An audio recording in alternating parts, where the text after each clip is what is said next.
बुटवल महानगरपालिका 12 नयाँगाउँ स्थित स्वामीनारायण मुक्तिनाथ धाममा व्यास जयन्ती तथा गुरु पूर्णिमा महोत्सव श्रद्धा भक्ति र उत्साहका साथमा सम्पन्न भएको छ। महोत्सवमा बुटवल महानगरपालिकाका प्रमुख खेलराज पाण्ड्य, धामका अध्यक्ष बाबुराम महत, उपाध्यक्ष कृष्ण पाण्डे, विभिन्न सामाजिक तथा धार्मिक व्यक्तित्वका साथै ठूलो संख्यामा श्रद्धालु भक्तजनको सहभागिता रहेको थियो। कार्यक्रममा धामका प्रमुख संरक्षक स्वामी लोकानन्द गुरुको महत्त्व, वैदिक संस्कृतिको संरक्षण र आध्यात्मिक जीवनको आवश्यकताबारे प्रवचन दिनुभयो। उहाँले व्यास जयन्ती ज्ञान, गुरु परम्परा र सनातन संस्कृतिको संरक्षणको प्रतीकको पर्व भएको उहाँले बताउनुभयो। महर्षि वेदव्यासले वेद पुराण र महाभारत जस्ता अमूल्य ग्रन्थ मार्फत मानव सभ्यतालाई ज्ञानको उज्यालो दिनुभएको र गुरु पूर्णिमाका दिन गुरुको सम्मान, सेवा र आशीर्वाद ग्रहण गर्नु जीवनलाई सही मार्गमा अघि बढाउने आधार हो उहाँले भन्नुभयो। गुरुको मार्गदर्शन बिना आध्यात्मिक उन्नति नहुने उहाँको भनाइ छ। कार्यक्रममा प्रमुख अतिथि बुटवल उपमहानगरपालिकाका प्रमुख खेलराज पाण्डेले धार्मिक तथा सांस्कृतिक परम्पराले समाजमा नैतिकता र सद्भाव कायम राख्न महत्त्वपूर्ण भूमिका खेल्ने बताउनुभयो। उहाँले यस्ता धार्मिक तथा सांस्कृतिक कार्यक्रमले समाजलाई एकताबद्ध बनाउनुका साथै नयाँ पुस्तालाई हाम्रो मौलिक संस्कृतिसँग जोड्ने काम गर्ने बताउनुभयो। धामका अध्यक्ष बाबुराम महतले गुरु पूर्णिमाको अवसरमा सबै गुरुजनप्रति सम्मान व्यक्त गर्दै धार्मिक गतिविधिलाई निरन्तरता दिने जनाउनुभयो।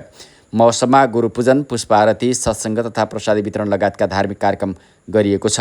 कार्यक्रममा सहभागी भक्तजनले गुरुप्रति श्रद्धा अर्पण गर्दै आध्यात्मिक वातावरणमा भजन कीर्तन र सत्सङ्गमा सहभागिता जनाएका थिए। यस्ता धार्मिक तथा आध्यात्मिक कार्यक्रमले समाजमा सद्भाव, नैतिकता र आध्यात्मिक चेतना अभिवृद्धि गर्ने विश्वास व्यक्त गरिएको छ। श्रीमान न्यायोनीता समीरणा सहस्रमूर्धा विश्वात्मा सहस्राक्षय सहस्रपाद आवर्तनोन्वृत्तात्मा समृद्ध समृद्धर्पण अहम समृद्ध गोपनी रणोधरणीधर सुप्रसाद प्रसन्नात्मा विश्वविभु। गुरुहरूको माध्यमबाट हाम्रो दर्शन, हाम्रो जुन संस्कृति छ, हाम्रो सभ्यता छ, यसलाई अझ बढी कसरी बढी वैज्ञानिक बनाउँदै सबैले सहकार्य गर्ने खालको बनाउँदै जाने यसतर्फ अहिले हामीले सोच्न जरुरी छ। अथवा छोड्दै जाने परम्पराले हामी पछाडि पर्दै गएका छौँ। त्यसकारणले हामीले कम्तीमा पनि आफ्नो परम्परालाई नछोड्ने मञ्चबाट सबै गुरु क्षेत्रका गुरुहरू, सामाजिक क्षेत्रका गुरुहरू, सम्पूर्ण गुरुहरूप्रति उहाँप्रति पुनः सम्मान प्रकट गर्दै हाम्रो शास्त्रले आमा बुवापछि गुरुलाई मान्ने चलन छ। त्यसपछि गुरुलाई मान्ने चलन छ, बढीमा गुरुलाई राखिएको छ भनेपछि गुरुको महत्त्व हाम्रो दर्शनमा, शास्त्रमा, परम्परामा कति धेरै महत्त्व छ भन्ने कुरा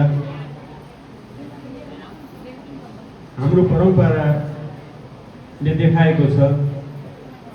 हामीले यी कुरालाई मान्दै आएका छौँ। गर्ने धेरै प्रकारका गुरुहरू हाम्रो बिचमा हुनुहुन्छ भनिरहेका छौँ।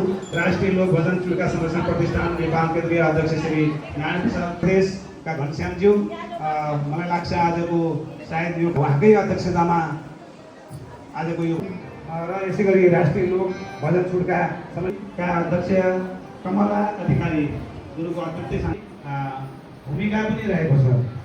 श्रद्धा अध्यक्ष विष्णु घेबेरेजी हुनुहुन्छ र सिद्ध रामप्रसाद पाण्ड्य सहसचिवमा संयोजकत्वमा लिएर आउनुभएको छ भन्ने बुझेको छु। उहाँहरूलाई आशीर्वादको लागि अनुरोध गर्न चाहन्छु। सँगसँगै र कञ्चन गाउँ बालकृष्ण घेबेरेजीको संयोजकत्वमा देवदह सुरेन्द्र सुदुधन गाउँपालिकामा केशव प्राजुले बाट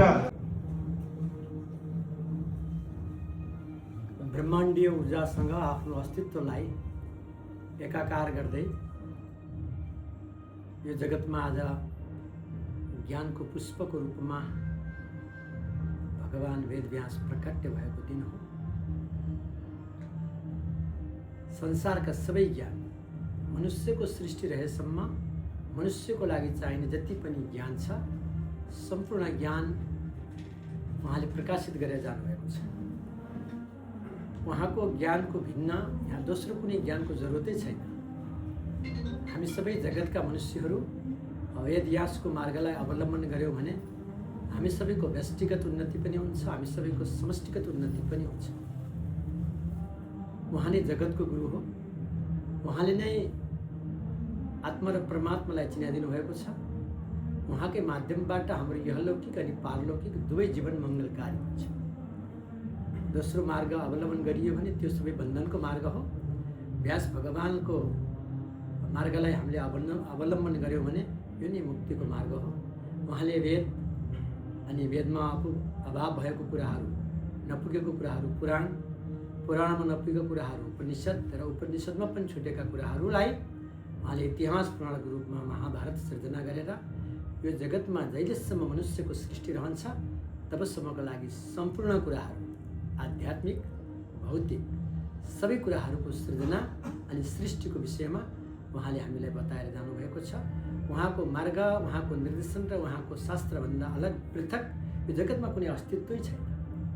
अनि अस्तित्व कसैले अनुभव गर्छ अथवा अरू कसैले त्यो अस्तित्वको मार्ग अवलम्बन गर्छ भने उसबाट उसले मुक्ति प्राप्ति गर्दैन। यसैको लागि आज हामीले व्यास भगवानकै उपासना, आराधना, उहाँकै नाममा तर्पण, उहाँकै नाममा अर्पण र उहाँकै नाममा समर्पण भाव हामीले जागृत गर्नुपर्छ। यसबाट हामी सबैको व्यष्टिगत उन्नति पनि हुन्छ, हामी सबैको समष्टिगत उन्नति पनि हुन्छ। व्यास भगवानको जय हो, प्रणाम।